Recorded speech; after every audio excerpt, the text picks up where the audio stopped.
Upon the death of my dear and lovely daughter, Jane Pulter.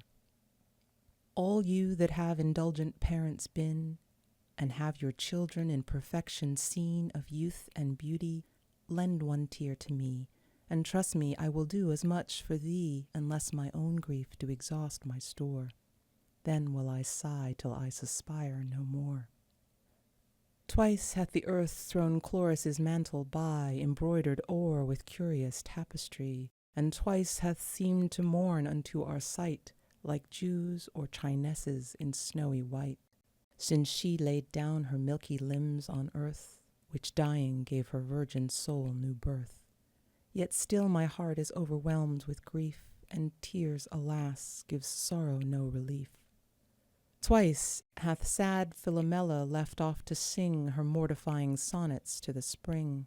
Twice, at the sylvan chorister's desire, she hath lent her music to complete the choir, since all-devouring death on her took seizure, and Tellus's womb involved so rich a treasure. Yet still my heart is overwhelmed with grief, and time nor tears will give my woes relief. 12 times hath Phoebe horned seemed to fight, as often filled them with her brother's light, since she did close her sparkling diamond eyes. Yet my sad heart, for her still pining, dies. Through the 12 houses hath the illustrious sun with splendency his annual journey run.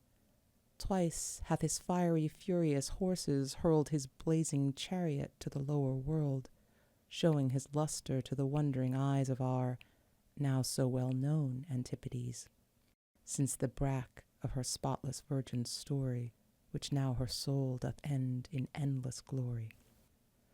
Yet my afflicted, sad, forsaken soul for her in tears and ashes still doth roll.